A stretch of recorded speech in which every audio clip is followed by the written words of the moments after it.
नमस्कार, मैं हूं वैष्णवी। सियासी पिच पर आपका स्वागत है। चलिए जानते हैं बिहार और देश से जुड़ी राजनीति की बड़ी खबरों को। सबसे पहले एक नजर सुर्खियों पर। जंगल राज पर तेजस्वी ने पीएम मोदी पर कसा तंज। ओवैसी के जय फिलिस्तीन के नारे पर संसद में मचा बवाल। केजरीवाल को नहीं मिली राहत, हाईकोर्ट ने लगाया जमानत पर रोक। आजाद भारत के इतिहास में पहली बार होगा लोकसभा स्पीकर पद के लिए चुनाव। स्पीकर पद को लेकर मचे घमासान के बीच जेपी नड्डा ने साधा कांग्रेस पर निशाना। अब खबरें विस्तार से। स्पीकर पद को लेकर सत्ता विपक्ष में जंग जारी। विपक्ष और सत्ता पक्ष के बीच लोकसभा के स्पीकर और डिप्टी स्पीकर पद को लेकर खींचतान देखने को मिल रही है। कांग्रेस सांसद राहुल गांधी ने राजनाथ सिंह पर अपने नेता के अपमान करने का आरोप लगाते हुए कहा था कि मल्लिकार्जुन खड़गे के पास राजनाथ सिंह जी का फोन आया था। उन्होंने खड़गे जी से अपने स्पीकर के लिए समर्थन मांगा। विपक्ष ने साफ कहा था कि हम स्पीकर को समर्थन देंगे, लेकिन विपक्ष को डिप्टी स्पीकर पद मिले, जिस पर उन्होंने वापस कॉल करने की बात कही थी, पर अभी तक उनका कॉल नहीं आया है। तो वहीं केंद्रीय मंत्री राजनाथ सिंह ने राहुल गांधी के बयान पर पलटवार करते हुए कहा, मल्लिकार्जुन खड़गे एक वरिष्ठ नेता हैं और मैं उनका सम्मान करता हूं। मेरी कल से उनसे 3 बार बातचीत हो चुकी है। डिंपल यादव ने मोबाइल में क्या दिखाया कि हंसने लगे अखिलेश, वीडियो हो रहा वायरल। संसद का एक वीडियो सोशल मीडिया पर काफी तेजी से वायरल हो रहा है। वीडियो में सपा अध्यक्ष अखिलेश यादव को उनकी पत्नी डिंपल यादव अपने मोबाइल में कुछ दिखाती नजर आती हैं। इसके बाद अखिलेश यादव हंसने लगते हैं। पास में खड़े धर्मेंद्र यादव और इकरा हसन भी मुस्कुराने लगते हैं। अब इंटरनेट मीडिया पर चर्चा इस बात की है कि डिंपल ने मोबाइल में अखिलेश को क्या दिखाया है। हालांकि जनता इस वीडियो को खूब पसंद कर रही है। भाजपा कांग्रेस ने संविधान को बना दिया जातिवादी और सांप्रदायिक, मायावती का बयान। बहुजन समाजवादी पार्टी की अध्यक्ष और उत्तर प्रदेश की पूर्व मुख्यमंत्री मायावती ने मंगलवार को भारतीय जनता पार्टी और कांग्रेस पर तीखा प्रहार करते हुए कहा कि इन दोनों दलों ने अंदर ही अंदर मिलकर अनेक संशोधनों के जरिए इस संविधान को काफी हद तक जातिवादी, सांप्रदायिक एवं पूंजीवादी संविधान बना दिया है। जंगल राज पर तेजस्वी ने पीएम मोदी पर कसा तंज। बिहार में बिगड़ते लॉ एंड ऑर्डर को लेकर नेता प्रतिपक्ष तेजस्वी यादव ने एक बार फिर सवाल खड़े किए हैं। बिहार विधानसभा में नेता प्रतिपक्ष तेजस्वी यादव ने सोशल मीडिया पर एक पोस्ट साझा करते हुए लिखा है कि आदरणीय प्रधानमंत्री नरेंद्र मोदी जी, आपके पावन मुखारविंद से बिहार में दिन दोगुनी रात चौगुनी वृद्धि कर रहे रिकॉर्ड तोड़ अपराध पर 2 शब्द निंदा की अपेक्षा है। वैसे भी सभी न्यायप्रिय एवं विवेकशील बिहारी कहते हैं कि आपको चुनाव के वक्त ही जंगल राज के जंगली सपने आते हैं। आपकी जानकारी और संज्ञान के लिए 3 दिन की आपराधिक घटनाओं की दर्दनाक अल्प सूची साझा कर रहा हूं। अनशन बीच में ही तोड़ने पर स्वाति मालीवाल का आतिशी पर तंज। दिल्ली सरकार की जल मंत्री आतिशी को मंगलवार को अपना अनशन शुगर लेवल गिरने की वजह से समाप्त करना पड़ा। दिल्ली में जल संकट समस्या के कारण आतिशी ने हरियाणा से पानी छोड़ने तक अनशन करने का संकल्प लिया था, लेकिन आतिशी की तबीयत ज्यादा बिगड़ने के कारण आम आदमी पार्टी का ये अनशन 5वें दिन ही खत्म करना पड़ा, जिसके बाद बीजेपी ने कटाक्ष किया है। तो वहीं आपकी राज्यसभा सांसद स्वाति मालीवाल ने भी तंज कसा है। मालीवाल ने कहा है कि सत्याग्रह हमेशा पवित्र मन से किया जाता है। अनशन बीच में टूटने पर तंज कसते हुए मालीवाल ने कहा कि झूठी और गंदी बातें करने से अनशन की शक्ति नहीं मिलती। विधानसभा चुनाव में गठबंधन को लेकर भड़के प्रशांत किशोर। चुनावी रणनीतिकार और जन सुराज के सूत्रधार प्रशांत किशोर विधानसभा चुनाव में गठबंधन करने के नाम पर भड़क गए हैं। मंगलवार को बयान जारी करते हुए पीके ने कहा कि किसी के माई के लाल में इतनी ताकत नहीं है कि वो प्रशांत किशोर को पैसे का लालच देकर खरीद ले। आगे प्रशांत किशोर ने 2025 के विधानसभा चुनाव में सीएम पद को लेकर भी रुख साफ कर दिया है। पीके ने कहा कि वे इतना छोटा सपना लेकर पैदा नहीं हुए हैं। उन्होंने आगे कहा कि ये सपना लेकर आए हैं कि अपने जीवन काल में बिहार को विकसित राज्यों की श्रेणी में देखें। पेपर लीक को लेकर योगी सरकार ने उठाए सख्त कदम। बिहार, यूपी सहित अब पूरे देश में पेपर लीक के मामले बढ़ते जा रहे हैं। पेपर लीक को लेकर केंद्र सरकार ने नए कानून भी बनाए हैं, जिसके तहत पकड़े गए आरोपी को 1 करोड़ रुपए और उम्र कैद की सजा का प्रावधान किया गया है। वहीं अब यूपी की योगी सरकार ने भी पेपर लीक को लेकर सख्त कानून बनाने का फैसला लिया है। योगी कैबिनेट ने मंगलवार को पेपर लीक अध्यादेश को मंजूरी दे दी है। अब इस अध्यादेश को विधानसभा में रखा जाएगा। विधानसभा से पास होने के बाद राज्यपाल की मंजूरी ली जाएगी, जिसके बाद यह अध्यादेश कानून का रूप ले लेगा। बिहार में बढ़ते अपराध पर तेजस्वी के सवाल पर भड़के जदयू नेता। पूर्व डिप्टी सीएम और आरजेडी नेता तेजस्वी यादव पिछले कुछ दिनों से सोशल मीडिया पर अपराध के आंकड़े जारी कर सीएम नीतीश और पीएम मोदी से सवाल पूछ रहे हैं। तेजस्वी के आरोपों पर पलटवार करते हुए पूर्व मंत्री और जेडीयू के मुख्य प्रवक्ता नीरज कुमार ने हमला बोला है। नीरज ने कहा है कि तेजस्वी यादव आजकल अपराध पर खूब प्रवचन दे रहे हैं। उन्होंने कहा कि हम बता सकते हैं कि एक एक घटना पर क्या क्या कार्रवाई हुई है, परंतु अपराध पर प्रवचन दे रहे तेजस्वी यादव को अपने मां और पिता से पूछकर बताना चाहिए कि उनके माता पिता के राज में बिहार में 5243 अपहरण फिरौती के लिए हुए थे। उस पर की गई कार्रवाई का ब्यौरा पहले तेजस्वी यादव को देना चाहिए और इसके बाद अपराध पर राजनीतिक प्रवचन देने का काम करें। ओवैसी के जय फिलिस्तीन के नारे पर संसद में मचा बवाल।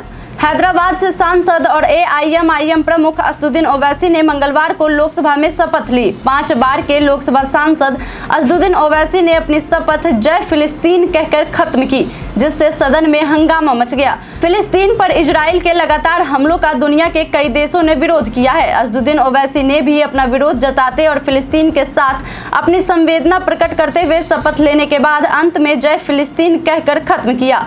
हालांकि उनका जय फिलिस्तीन कहना सदन में हंगामे का कारण बन गया। कई सांसदों ने ओवैसी के जय फिलिस्तीन कहने का पुरजोर तरीके से विरोध किया और इसे अनावश्यक करार दिया। एमएलसी चुनाव को लेकर बढ़ी उपेंद्र कुशवाहा की टेंशन। लोकसभा चुनाव में अपनी सीट जीतने में असफल रहे उपेंद्र कुशवाहा को अब एमएलसी चुनाव में भी बड़ा झटका लग सकता है। बिहार में अगले महीने 12 जुलाई को एक एमएलसी सीट पर चुनाव होना है, जिस सीट पर आरएलएम की नजर है। लेकिन ऐसी चर्चा है कि एमएलसी चुनाव को लेकर जदयू ने भगवान सिंह कुशवाहा को अपना उम्मीदवार तय कर लिया है। हालांकि उपेंद्र कुशवाहा की आरएलएम ने जदयू की ओर से उम्मीदवार उतारे जाने का खंडन किया है। कुशवाहा की पार्टी के महासचिव माधव आनंद ने मंगलवार को सोशल मीडिया पर लिखा, बिहार में विधान परिषद की खाली सीट के संदर्भ में मीडिया में चल रही खबर भ्रामक एवं गलत है।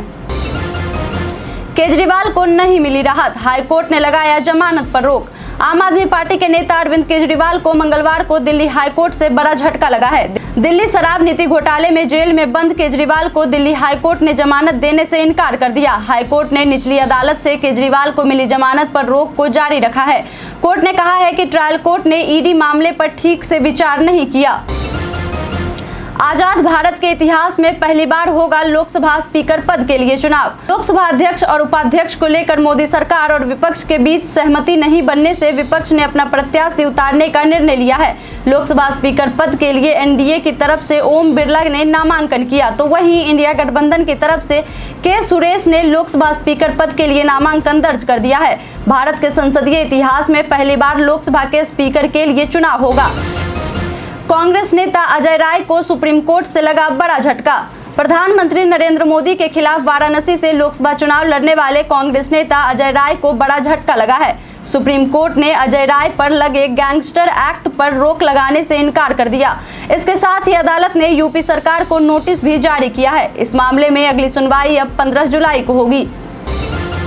पीएम मोदी के आपातकाल के बयान पर खड़गे ने किया पलटवार। 25 जून 1975 को तत्कालीन प्रधानमंत्री इंदिरा गांधी ने देश में आपातकाल लगाया था। आपातकाल के 50 वर्ष पूरे होने पर मंगलवार को प्रधानमंत्री नरेंद्र मोदी ने कांग्रेस पर हमला बोला और कांग्रेस को आज भी उसी मानसिकता वाली पार्टी करार दिया। पीएम मोदी के आरोपों पर जोरदार पलटवार करते हुए कांग्रेस अध्यक्ष मल्लिकार्जुन खड़गे ने केंद्र सरकार को निशाने पर लिया है। उन्होंने सोशल मीडिया पर लिखा, देश भविष्य की ओर देख रहा है, आप अपनी कमियां छिपाने के लिए अतीत को ही कुदेड़ते रहते हैं। पिछले 10 वर्षों में 140 करोड़ भारतीयों को आपने जो अनडिक्लेयर्ड इमरजेंसी का आभास करवाया, उससे लोकतंत्र और संविधान को गहरा आघात पहुंचा है।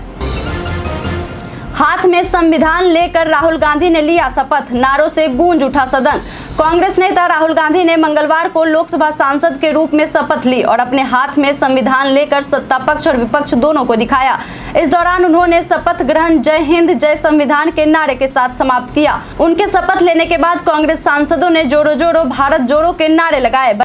बता दें कि राहुल गांधी ने साल 2022 में भारत जोड़ो यात्रा और 2024 की शुरुआत में भारत जोड़ो न्याय यात्रा निकाली थी। तो वहीं शपथ ग्रहण करने के बाद जब राहुल गांधी साइन करने जा रहे थे, तब सदन में मौजूद भारतीय जनता पार्टी के सांसदों ने जय श्री राम के नारे लगाने शुरू कर दिए। स्पीकर चुनाव को लेकर इंडिया अलायंस में फूट। लोकसभा में स्पीकर और डिप्टी स्पीकर पद को लेकर अब इंडिया अलायंस में ही फूट पड़ती दिखाई दे रही है। टीएमसी महासचिव अभिषेक बनर्जी ने स्पीकर चुनाव को लेकर बड़ा बयान दिया है। उन्होंने स्पीकर पद के लिए गए फैसले को एक तरफा बताते हुए कहा कि स्पीकर को लेकर कांग्रेस ने अभी तक कोई बातचीत नहीं की है, ये एक तरफा डिसीजन था। स्पीकर चुनाव पर फैसला ममता बनर्जी करेंगी। स्पीकर पद को लेकर मचे घमासान के बीच जेपी नड्डा ने साधा कांग्रेस पर निशाना।